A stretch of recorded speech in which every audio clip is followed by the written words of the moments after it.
Welcome to this episode dedicated entirely to one of the most remarkable figures in the history of Western music, Giovanni Pierluigi da Palestrina.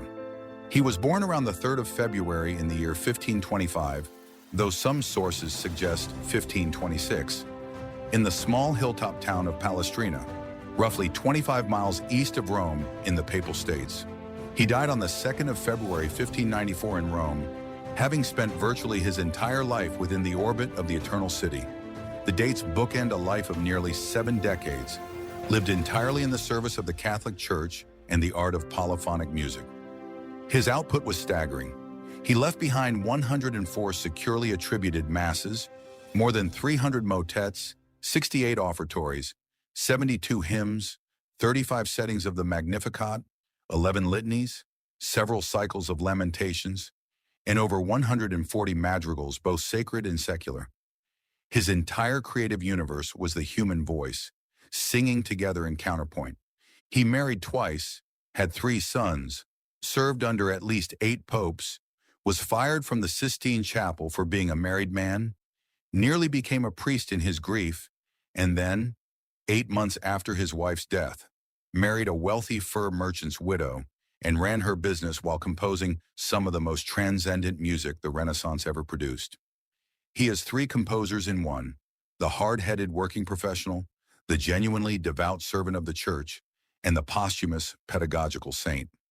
Today we meet all 3. To understand Palestrina, you have to understand the world he was born into. The year was approximately 1525. The Italian Renaissance was in full flower, and Rome was the center of the known artistic universe. Michelangelo had just finished the Sistine Chapel ceiling. Raphael had been dead for 5 years. The great builders, painters, and thinkers of Italy were converging on Rome, drawn by the wealth and ambition of the papacy. But this Rome was also a powder keg. Religious reform was erupting across northern Europe. A young German monk named Martin Luther had posted his 95 Theses in 1517, and the Catholic Church was under pressure unlike anything it had experienced in centuries. Into this world, Giovanni Pierluigi was born, the son of a man named Sante Pierluigi and a woman named Palma. The family was of modest but reasonably stable peasant stock, living in the ancient hill town of Palestrina, known to the Romans of antiquity as Praeneste, perched above the plains east of Rome. It is from this town that the composer takes the surname by which all of history knows him, even though, interestingly, he rarely signed himself that way in his own letters.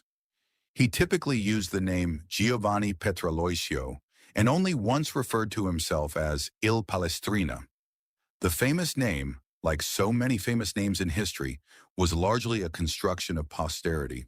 There is a tradition passed down by the 18th century biographer Giuseppe Ottavio Pittoni that tells of the young Giovanni selling farm produce on the streets of Rome as a boy, and singing so beautifully as he went about his work that a choir master stopped in the street, astonished, and immediately offered to take him on as a pupil. It is almost certainly embellished with time, as such origin stories tend to be. But even as legend, it captures something true. This was a boy from modest circumstances for whom musical talent was the only passport he possessed, and it proved more than sufficient. One firmly documented and genuinely sorrowful fact. His mother Palma died on the 16th of January, 1536, when Giovanni was approximately 10 years old. The death of a mother at that age leaves its mark on a person in ways that are difficult to measure, but impossible to ignore. We know almost nothing about how this affected him emotionally. The Renaissance did not produce the kind of introspective, personal writing that later centuries would, but it is a biographical fact that shaped the household and, one imagines, the sensibility of the child. The music of Northern Europe, particularly from composers working in the region we now call Belgium and the Netherlands, had over the preceding century developed polyphony into an extraordinarily intricate art.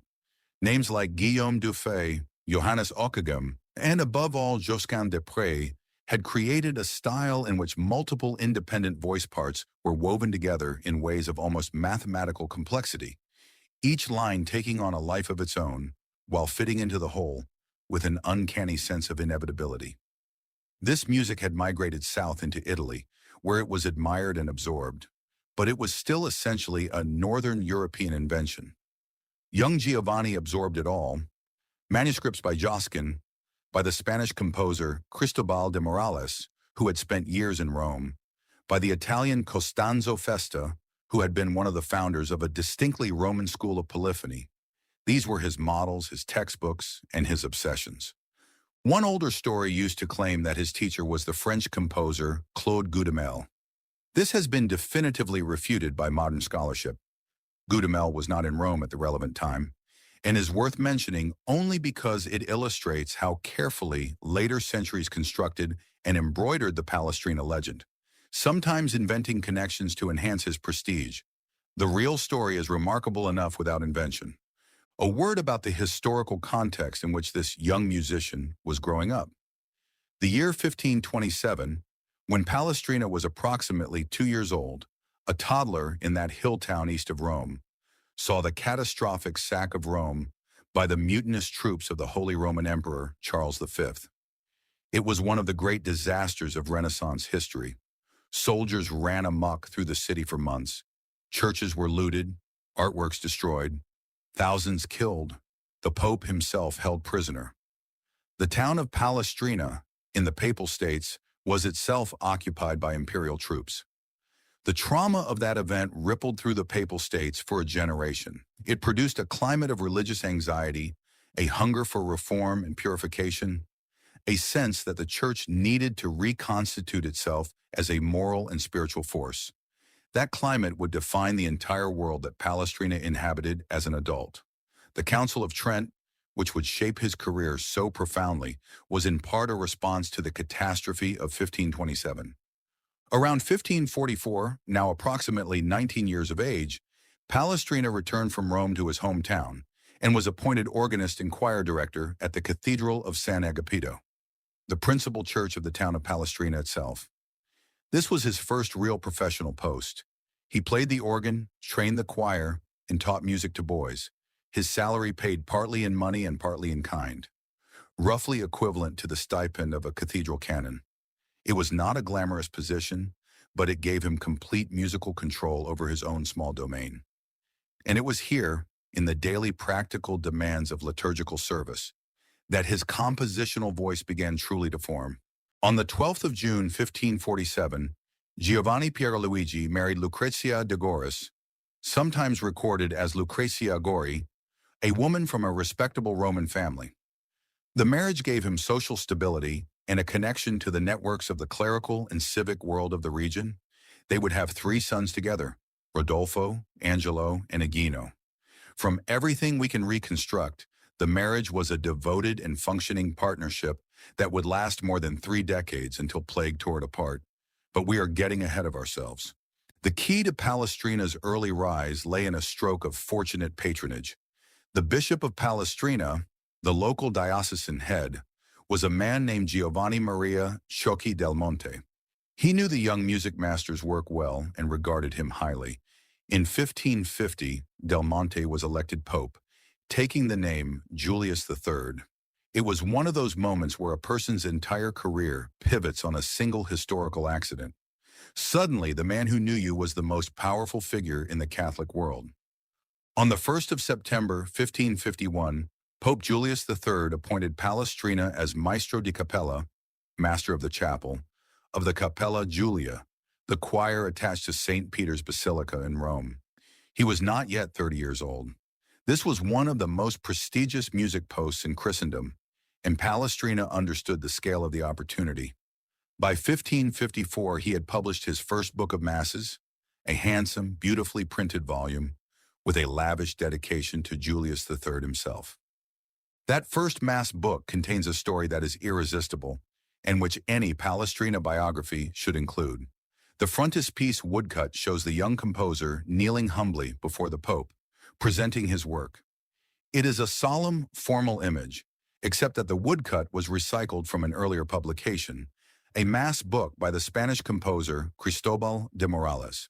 The publisher changed the faces and the papal coat of arms, but forgot one crucial detail: the actual musical notation shown in the image, the little notes on the staff that appear in the illuminated pages being presented to the Pope, were still Morales's music, not Palestrina's. So Palestrina is permanently depicted in his own first publication, presenting someone else's Mass to the Pope. It is, as one scholar delightfully observed, a perfect Renaissance publishing anecdote.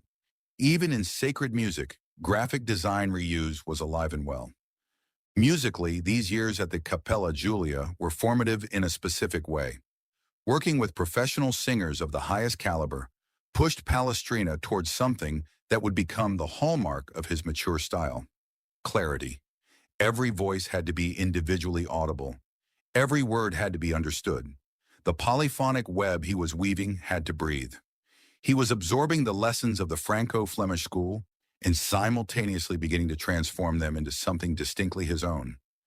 Then came the episode that defines the human Palestrina, the one that makes him feel unexpectedly real and fallible and funny in a darkly Renaissance sort of way. On the 13th of January, 1555, Pope Julius III, by direct papal command, without examination, without a vote, and without the consent of the existing members, enrolled Palestrina into the Sistine Chapel Choir. The Sistine Chapel Choir was the most elite musical body in the Catholic world, responsible for singing at all papal ceremonies. And it had one very clear rule: its members had to be unmarried clergy. Palestrina was a married layman with a wife and children. The older members of the choir were reportedly furious, not only on grounds of principle, but also, according to some sources, because they felt his singing voice was not particularly distinguished. The supposed Prince of Church Music, as later centuries would call him, was apparently not an especially impressive singer. The papal fiat overrode all objections. The drama resolved with remarkable speed. Pope Julius III died in March 1555. His successor, Pope Marcellus II, whose name would be immortalized in Palestrina's most famous Mass, reigned for just 22 days before he too died. The third pope of that extraordinary year was Paul IV, a stern reformer who moved quickly to enforce institutional discipline. In September 1555, he dismissed Palestrina and two other married men from the Sistine Chapel, citing the celibacy requirement. To his credit, Paul IV did provide each of the dismissed singers with a modest pension. The most famous composer in the future history of Catholic sacred music had been fired from the Pope's own choir for being married. History has a sense of humor. Within weeks of his dismissal, Palestrina secured the post of Maestro di Cappella at the Basilica of San Giovanni in Laterano, the Cathedral of Rome, technically the most senior church in the Catholic world, outranking even St. Peter's in episcopal hierarchy. This post had recently been held by none other than Orlando di Lasso, the Flemish-born composer who was Palestrina's greatest contemporary and, in many estimations, the most stylistically versatile musician of the entire Renaissance. The relationship between Palestrina and Orlando di Lasso is one of the great parallel stories of 16th century music. They were contemporaries, both giants, and they occupied the same post sequentially at the Lateran. There is no detailed record of their personal exchanges, but the contrast between them is illuminating. Lasso ranged across an astonishing variety of styles: sacred and secular, tragic and comic, German and Italian and French, with seemingly effortless command. Palestrina, increasingly over the course of his career, concentrated his energies on the elevated sacred center, on the Mass and the motet, on the specific challenge of making polyphony beautiful and holy simultaneously. They were, in a sense, the two poles of what late Renaissance music could be. Palestrina's tenure at the Lateran ended in 1560, and the reason he gave for resigning tells us something important about his character. Sources indicate that he was not satisfied with the provisions being made for his choir boys: the food, the housing, the conditions of their training. He refused to deliver substandard musical results on insufficient resources, and he walked away from a prestigious post rather than compromise. This was not temperament for its own sake. It was professional scruple. He took the formation of young singers seriously, and he would not run a choir he could not run properly. From 1561 to 1566, Palestrina served as Maestro di Cappella at Santa Maria Maggiore, the very basilica where he had been a choir boy as a young adolescent. Returning to his earliest musical home, now as its director, carried a powerful symmetry. These were also historically the closing years of the Council of Trent, which issued its final decrees in December 1563. Among those decrees were guidelines for sacred music. It must serve the intelligibility of the text. It must be decorous in character. It must not include secular tunes or elaborate ornamentation that obscured the sacred words. Palestrina was working at the center of the Catholic world as those reforms took hold, and his music was ideally positioned to answer their demands. These years also produced two of his most celebrated secular works, which in themselves tell a fascinating story about the contradictions in his public image. The madrigal Vestiva I Colli, in English, Spring Adorn the Hills, was published in 1566 and became one of the celebrity compositions of its era. It was reprinted repeatedly, imitated by other composers, arranged for lute by Vincenzo Galilei, the father, incidentally, of the astronomer Galileo, and so admired by Palestrina himself that he later composed an entire mass using its melody as the basis, a technique known as a parody mass. The other celebrated madrigal of this period was Io son ferito, I am wounded, a passionate love text set with a musical vividness that was reprinted widely and even adapted in madrigal comedies by other composers. These were not pious, restrained works. They were expressive, sensuous, fully engaged with the secular world of Renaissance courtly love poetry. Later in 1584, Palestrina would write in the dedication to his settings of the Song of Songs that he felt shame at having once set worldly poems, that he blushed to think of the time he had spent on secular texts. Scholars have argued ever since about whether this was sincere piety or strategic self-positioning for ecclesiastical patrons who might be uncomfortable with a famous church composer's secular output.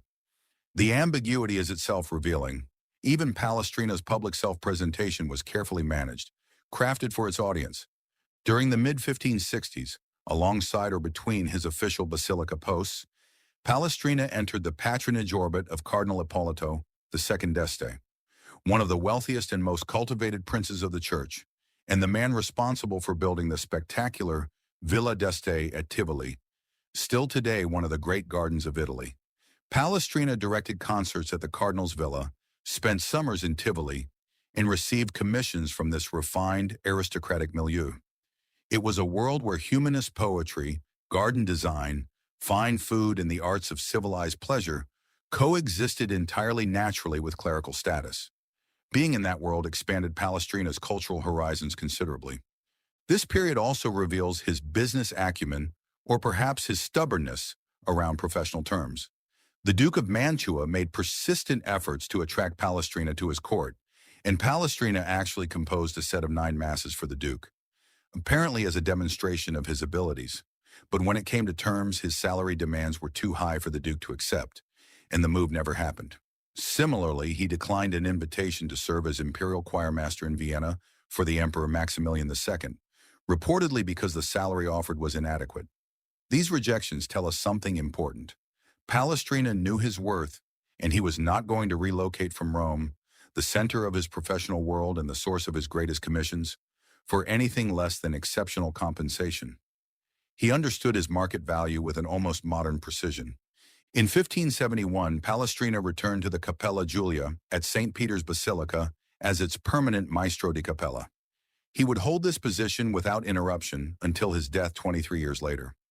It was the culmination of a career built on steady, determined upward movement through the most prestigious institutions of the Catholic musical world. He was now, by any measure, the most important musician in Rome, and Rome was still, in 1571, the most important musical city in the world for sacred composition. By 1575, an agent of the Duke of Ferrara reportedly described Palestrina as the very first musician in the world. He was approximately 50 years old. His legendary status was already forming while he still drew breath. The last 2 decades of Palestrina's life were marked by a devastating personal catastrophe, followed by an unlikely, almost comic second act. To understand the man fully, you have to sit with both. In the 1570s and early 80s, plague swept through Rome in successive waves. We use the word plague historically as a broad term for epidemic disease. And in this case, it likely covered both bubonic plague and influenza outbreaks that struck the city repeatedly across a decade. For Palestrina, the human cost was catastrophic. In 1572, his brother died. A few years later, in the mid-1570s, two of his three sons, Rodolfo and Angelo, died in the epidemic. Palestrina himself became seriously ill and nearly died. And then, in 1580, the blow that seems to have shattered him. His wife Lucretia died.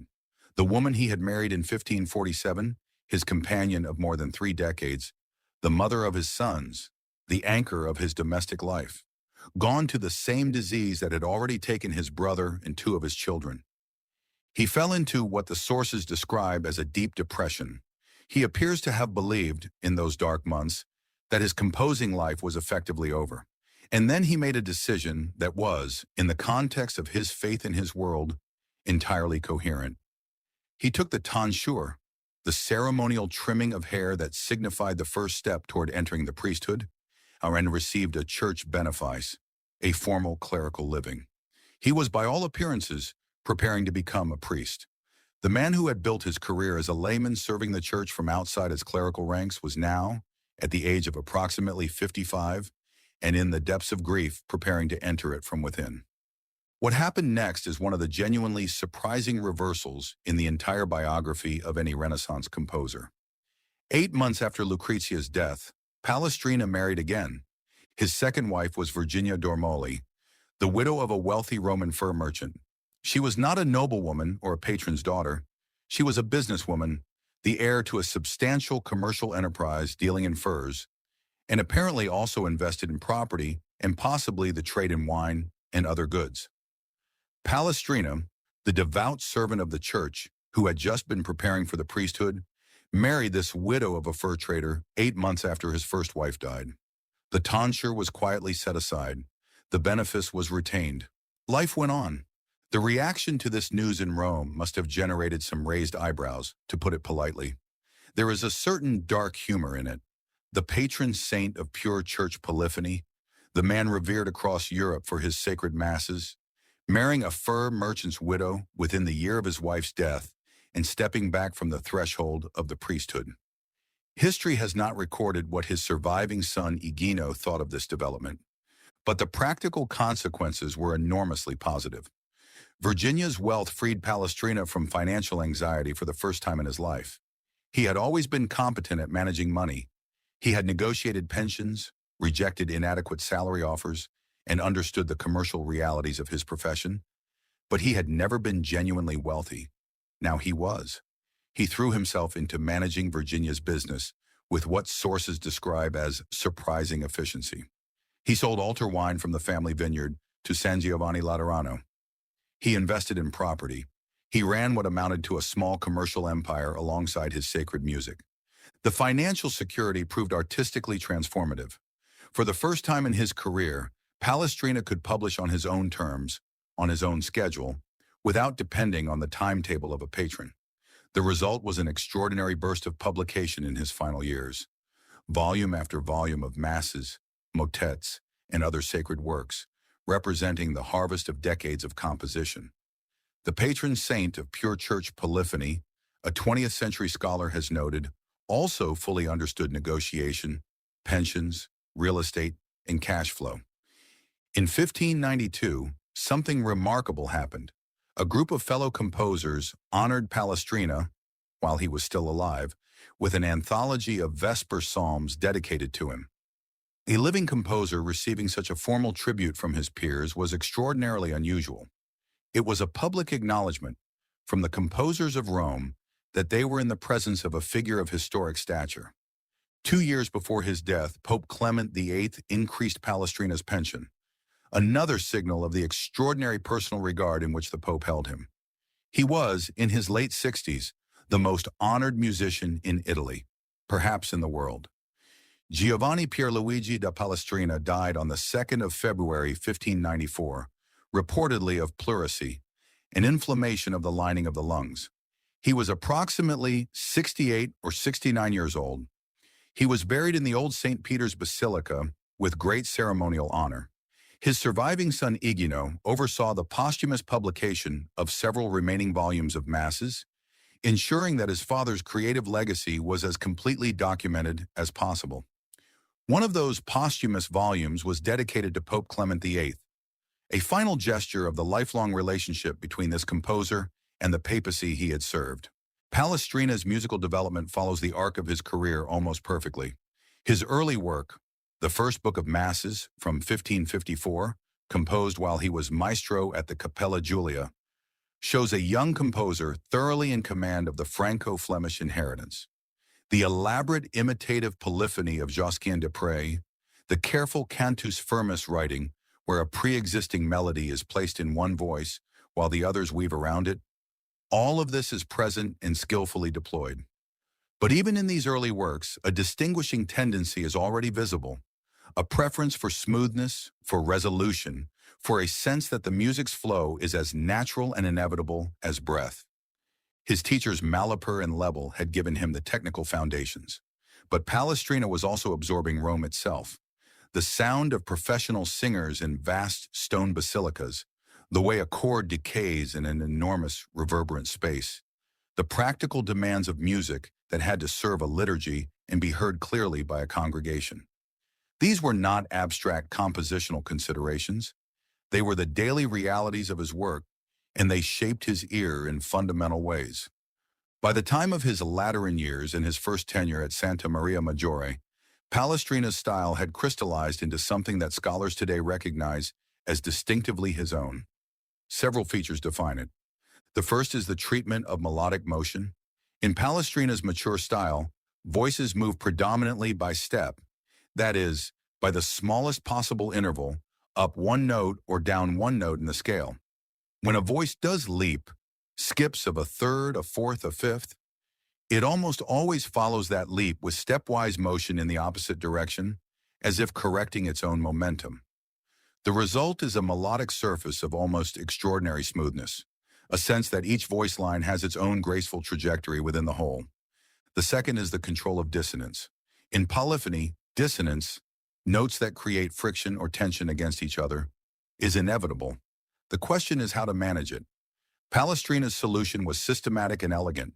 Dissonances appear only on weak beats, as passing notes or suspensions, and they resolve promptly and predictably to consonance. There are no surprises, no rough edges, no moments where the listener is jarred. The technical achievement here is considerable. Maintaining this level of smoothness across 6, 7, or 8 simultaneous voice parts requires complete mastery of the counterpoint. The third is textual clarity. This became increasingly important as the Counter-Reformation proceeded, where earlier polyphonies sometimes buried the sacred text in elaborate ornamentation or imitative complexity, where a single syllable might be stretched across many notes while other voices sang different syllables simultaneously. Palestrina moved toward a style where all voices articulate the same textual phrase together, or where the imitative entries are spaced and shaped so that the text remains audible throughout. The words were not decorations on the music was in service to the words. Now we come to the most famous story in Palestrina's biography, and the one that requires the most careful handling. You have almost certainly heard some version of it, that the Council of Trent was about to ban polyphonic music from the Catholic liturgy entirely, and that Palestrina stepped forward and composed the Missa Papae Marcelli, the Mass of Pope Marcellus, to demonstrate that polyphony could serve the sacred text with perfect clarity, and that this single composition convinced the Church to preserve polyphony, thus saving the entire tradition of Western choral music. It is a wonderful story. It has inspired operas, books, films, and countless program notes, and it is, at best, a significant embellishment of a more complex historical reality, and at worst a legend constructed almost entirely after the fact. Here is what we actually know. The Council of Trent, which met in various sessions between 1545 and 1563, did concern itself with sacred music. Its decrees called for music that was decorous, devout, and above all intelligible, music in which the text could be clearly heard and understood. There were voices within the council that wanted stricter measures, possibly even the prohibition of polyphony in favor of plain chant. but there is no documentary evidence that a formal vote to ban polyphony was ever seriously imminent.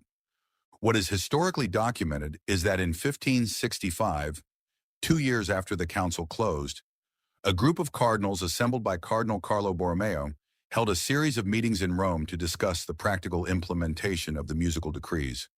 At one of these sessions, 3 masses were performed for the cardinals to evaluate whether polyphony could meet the standards of textual intelligibility the council had demanded. The Missa Papae Marcelli may have been one of those 3 masses, but may is the operative word. The evidence is not definitive. What is certain is that the Missa Papae Marcelli, published in 1567, is a masterwork of precisely the kind of clarity the reformers demanded. Its 6-voice writing is so skillfully managed that even in the densest passages, the liturgical text remains audible throughout. The Credo, typically the most problematic movement for textual clarity because of its length and theological density, flows with a crystalline transparency that is almost miraculous given its contrapuntal sophistication. It stands as Palestrina's most celebrated single composition, and for good reason. The Mass was named in honor of Pope Marcellus II, who had reigned for just 22 days in 1555. On Good Friday of that brief pontificate, Marcellus had summoned the Sistine Chapel singers and asked them to perform music more in keeping with the character of the occasion. Music in which the words should be clearly understood. Whether Palestrina composed the Mass as an immediate response to that request, or wrote it later and dedicated it posthumously to the Pope's memory, remains a matter of scholarly debate. The legend of Palestrina saving polyphony grew steadily after his death and reached its most elaborate form in the 19th century, when the Romantic era was inclined to construct heroic narratives around its artistic heroes. As the musicologist James Harr observed, the real story is less like a single heroic rescue and more like a long, successful negotiation between art and religious reform. A negotiation that Palestrina conducted through his entire career, through decades of music that balanced beauty with devotion. The real achievement is subtler and arguably greater than the legend allows. One of the most important corrections modern scholarship has made to the received image of Palestrina concerns the range and variety of his compositional approach. The standard textbook presents the Palestrina style as a single, unified method. The smooth counterpoint, the controlled dissonance, the stepwise motion. And while those features are genuinely characteristic, they represent only one slice of a much larger and more varied creative output. Consider the Masses alone. Among his 104 surviving examples, he used at least 4 distinct structural approaches. Some are paraphrased Masses, in which a plain chant melody is treated freely and distributed among all the voices. Some are cantus firmus Masses in the older style, where a pre-existing melody is placed primarily in one voice as a structural foundation. Some are so-called parody Masses, a technical term without negative connotations, in which he takes a pre-existing polyphonic work, either his own or another composer's, and reworks its material into a new Mass setting. And some are freely composed, without any borrowed material, relying entirely on his own invention. Each approach produces different textures, different musical arguments, different relationships between the parts. His Requiem Mass, the Missa Pro Defunctus, deserves particular mention. Modern scholarship has shown it to be anything but the serene, impersonal work the received image of Palestrina might suggest. The analytical literature describes him making pointed expressive choices throughout. Downward motion in the voices on dark or penitential words, a striking bass line that plunges downward on the Latin phrase meaning from the deep pit, registral shifts that darken the overall sonority at the word for hell. These are not the gestures of a composer simply following rules. They are the choices of a craftsman using every tool at his disposal to make the text come alive. His secular madrigals, too, reveal a different Palestrina from the one the textbooks show.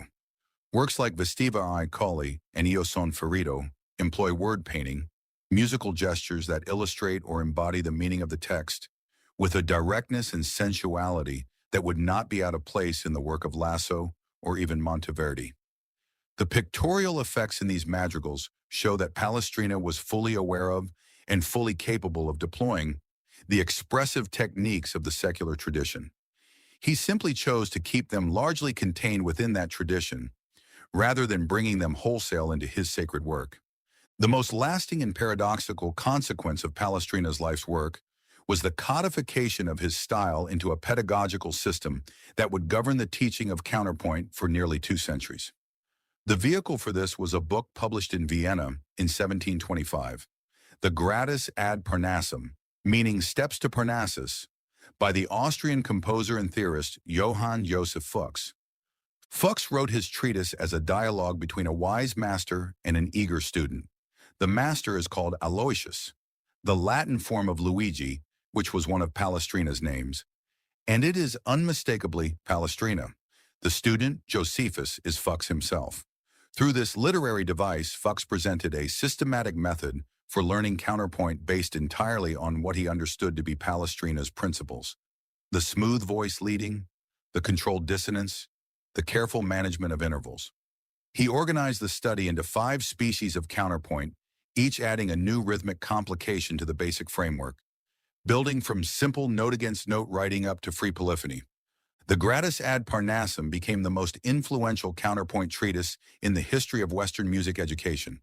It was used by Joseph Haydn, who studied it on his own as a young man when he had no teacher available. Wolfgang Amadeus Mozart used it. Ludwig van Beethoven studied it. The tradition of teaching counterpoint through Palestrina's rules, filtered through Fuchs, survived well into the 20th century and is still practiced in conservatories today.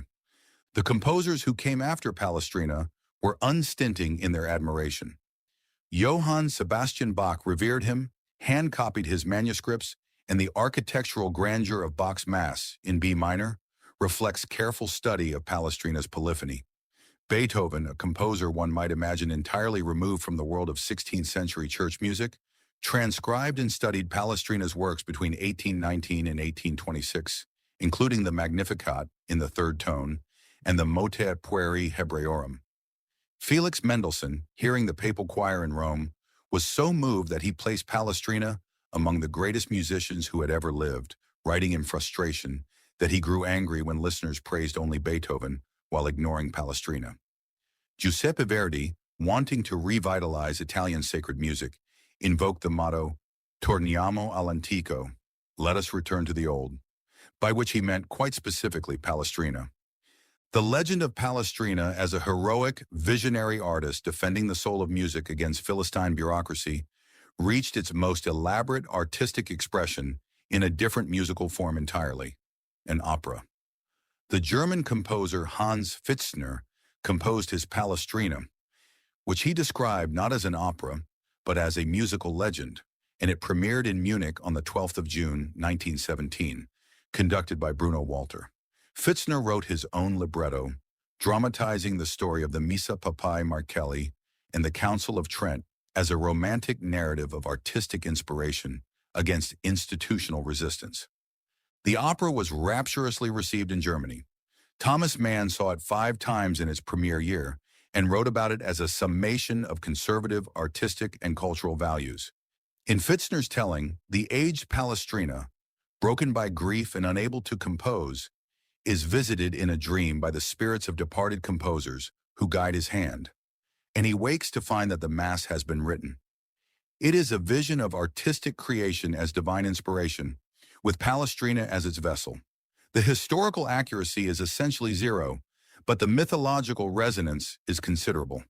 Bruno Walter, who conducted the premiere, ended the last letter he ever wrote, dated the 16th of February, 1962, the day before he died, with the words, "Despite all the dark experiences of today, I am still confident that Palestrina will remain. The work has all the elements of immortality." He meant Pfitzner's opera, but the sentiment applies equally well to the original composer it celebrates. One of the most important things modern scholarship has done for our understanding of Palestrina is to persistently dismantle the image of him as a purely otherworldly, serene, untouched by commerce spiritual figure. He was in many ways a thoroughly practical Renaissance professional, and there is something deeply appealing about this. As we already learned, he negotiated his professional contracts aggressively. He rejected posts including an imperial appointment in Vienna, on the grounds that the salary was insufficient. He resigned from a prestigious position because he was not satisfied with the provisions being made for his choir boys. He owned a vineyard and sold altar wine commercially to major Roman churches. After his second marriage, he managed a fur trading business. He invested in property. He understood pensions, contractual terms, and the economics of musical patronage with what one scholar has called a modern precision. None of this diminishes his artistry. On the contrary, it makes his achievement more impressive. He maintained a prodigious creative output, more than 100 masses, more than 300 motets, and much else besides, while simultaneously managing the daily realities of employment at major institutions, negotiating with powerful patrons, running a household, raising 3 sons, surviving multiple bereavements, and, in his later years, managing a commercial business. He was not an artist who could afford to be impractical. He was an artist who chose not to be. There is every reason to believe that Palestrina's religious devotion was deep and genuine, not merely professional. He spent his entire working life in the service of the Catholic liturgy, at institutions, the 4 great basilicas of Rome, the papal chapels, that were the physical centers of the Counter-Reformation Church. His music was not a product sold to the church from the outside. It was an expression of a faith lived inside its walls for 7 decades. The episode of the tonsure in 1580 tells us something important. After Lucretia's death, Palestrina did not immediately begin looking for a new position or a new business opportunity. He took a step toward the priesthood. This was a man processing grief through the deepest resources of his faith, and the step he took was entirely coherent within his world. That he subsequently stepped back from it by marrying Virginia Dormoli does not erase the sincerity of the original impulse. People in grief make decisions, and then they live with the consequences, and then sometimes they make different decisions. Palestrina was human in this, as in everything else. The dedication of 1584, in which he expressed shame over his secular madrigals, is a more complicated case. Was it sincere piety? Quite possibly. A man who had seen 3 plague epidemics carry away his brother, his sons, and his wife might genuinely feel, at 60, that the sensuous love poetry of his youth was an embarrassment. Was it also strategic positioning for the eyes of ecclesiastical patrons who controlled his professional fate? Also, quite possibly. The Counter-Reformation Church had strong opinions about the boundary between the sacred and the profane in the arts. A famous sacred composer publicly disowning his secular works was sending a signal that reinforced his identity as a servant of the church. Both things can be true simultaneously, and probably were. What is not in any doubt is where his deepest creative inspiration came from throughout his life. He returned obsessively to the Mass. He composed more than 100 settings of it, not because patrons required it in those specific numbers. They didn't. But because the Mass was the center of his musical imagination, the form that challenged and rewarded him most fully, the sacred text through which he found his deepest artistic voice. Whatever combination of faith and profession and habit and compulsion drove him back to it again and again, the result was a body of work that stands as one of the supreme expressions of sacred music in Western history. Palestrina's personal relationships are less well documented than we would like, but a few are worth noting. His relationship with his son Igino, the only one of his 3 sons to survive the plague years, seems to have been close and productive in a professional sense. Igino edited and published his father's posthumous works, ensuring their preservation. Whether the two were emotionally intimate in the way we might use that word today is simply not something the historical record tells us. More richly documented is his relationship with the Spanish composer Tomás Luis de Victoria. Victoria was born in 1548 in Avila, Spain, and was sent to Rome in 1565 to study at the German college. The Collegium Germanicum, a Jesuit institution founded in Rome, to train clergy for the mission of reclaiming Protestant Germany for Catholicism. Palestrina served as music teacher at the Roman seminary, which was directly connected to this network, and Victoria studied under him, or at least in his close orbit. The relationship was one of mentor and student, but it went beyond mere instruction. Victoria's sacred polyphony is often described as the most intensely mystical and emotionally direct of any Renaissance composer, more naked in its spiritual expressivity than Palestrina's, with a tendency towards sharp dissonances and dramatic textual illustration that Palestrina himself would have used more sparingly. Yet the structural foundation of Victoria's work is unmistakably the Roman school that Palestrina embodied. He took what his teacher gave him and pushed it further emotionally, burned it hotter. Victoria returned to Spain in 1587, having spent more than 2 decades in Rome, partly under Palestrina's influence, and there he composed some of the most searing sacred music of the entire Renaissance. The Jesuits themselves, the Society of Jesus, founded by Ignatius of Loyola in 1540, were important in Palestrina's professional world in a way that deserves mention. The Jesuit mission to win back Protestant Northern Europe for Catholicism understood, with shrewd sophistication, the emotional power of music. They were among the most active patrons and promoters of sacred polyphony in the second half of the 16th century, and they were deeply attentive to Palestrina's work. The Collegium Germanicum in Rome, which trained clergy for the German mission, is said to have appointed Palestrina as its first music teacher. Through the Jesuits, his musical influence reached far beyond Rome, into the churches and courts of Germany, Austria, and beyond. If you want to stand in the place where the story began, you go to the town of Palestrina itself, 35 kilometers east of Rome, a town of about 20,000 people on a steep hillside above the Roman plain. And there, on a small street called Vicolo Pierluigi, you will find what was almost certainly the house where the composer was born. Now home to the Fondazione Giovanni Pierluigi da Palestrina, also known as the Centro Studi Palestriniani, the Center for Palestrina Studies. The foundation was established in January 1973 in a 15th and 16th century building on 3 levels, restored by the Italian Ministry of Cultural Heritage in 1994 for the 400th anniversary of the composer's death. Inside, you will find a specialized library of approximately 10,000 volumes on Renaissance music, including around 500 rare and antique items. There is a permanent biographical and iconographic exhibition tracing his life from around 1525 to 1594. The building houses 2 original 16th century portraits of the composer, among the few images we have of him that date from or near his own lifetime, along with a collection of antique musical instruments. From 1983 onwards, the Foundation has organized an annual concert series bringing leading choral ensembles from around the world to perform in the town of Palestrina alongside Italian amateur choirs. These events take place in the Cathedral of Palestrina, the very building where, as a young man of approximately 19, Giovanni Pierluigi held his first professional appointment as organist and choir director. The year 2025, the 500th anniversary of his birth, was marked by especially extensive celebrations, with events running throughout the year.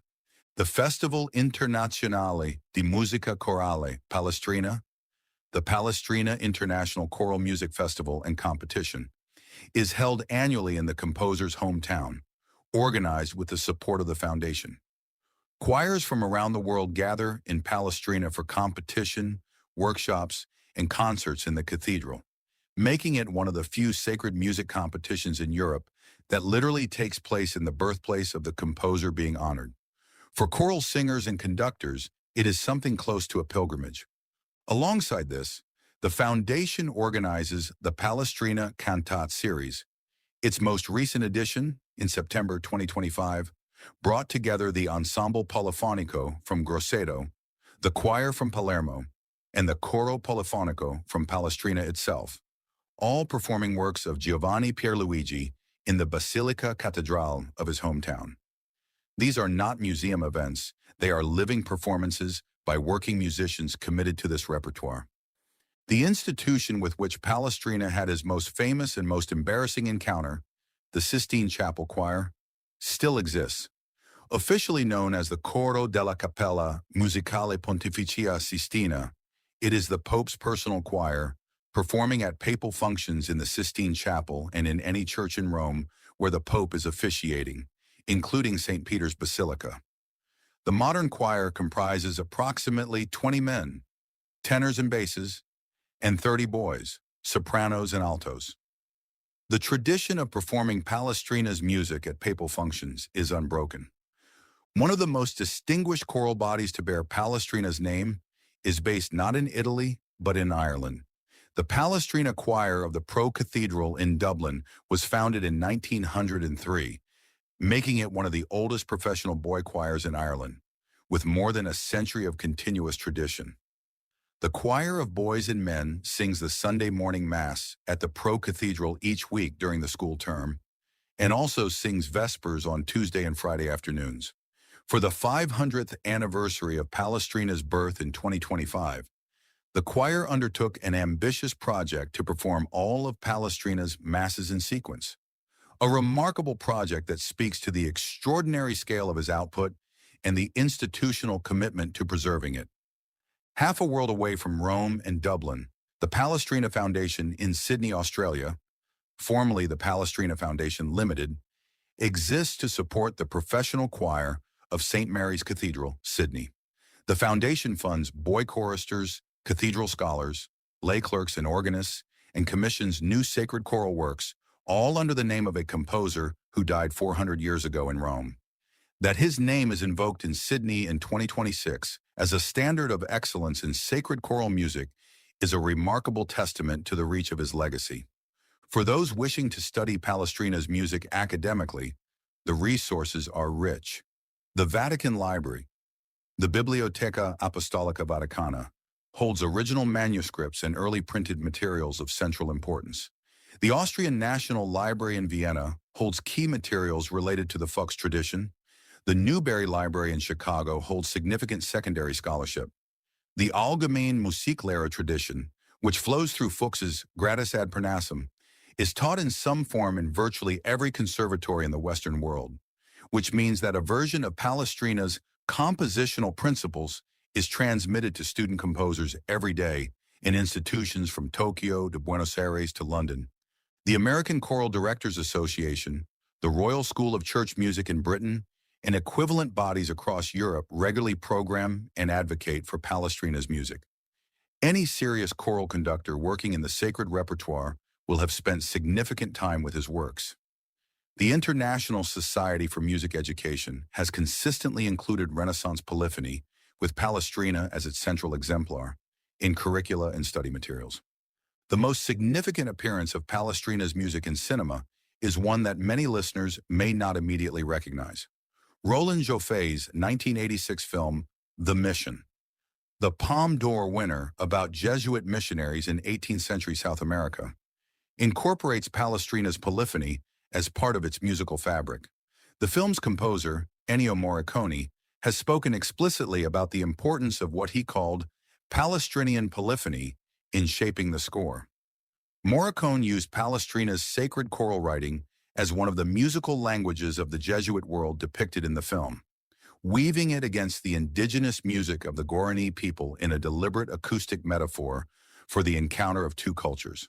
The Mission's soundtrack remains one of the most celebrated film scores of the 20th century, and Palestrina's influence on it is direct and acknowledged.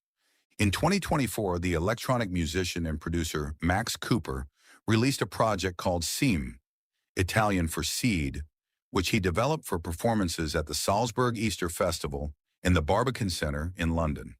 Cooper described his discovery of Palestrina's music as a wow moment, writing that it was music that was created for the church, holy music, but it carries a lot of the same messages of reflection and meaning that I often work with.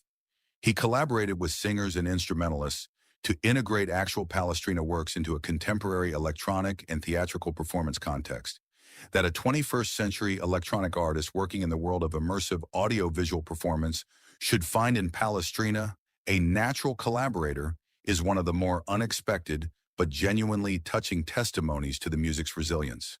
There is also a dedicated biographical documentary film. In 2009, the German director Georg Brintrup released Palestrina, Prince of Music, a co-production between Italy, Germany, ZDF Television, and the European arts channel Arte. The film dramatizes key episodes of Palestrina's life and career, with his actual music performed throughout by the Ensemble Seicento Novecento under conductor Flavio Caluso. The film was also released under the alternative title, The Liberation of Music. It remains the most substantial documentary treatment of Palestrina available in film form and is well worth seeking out for anyone wanting a visual and musical introduction to the composer and his world.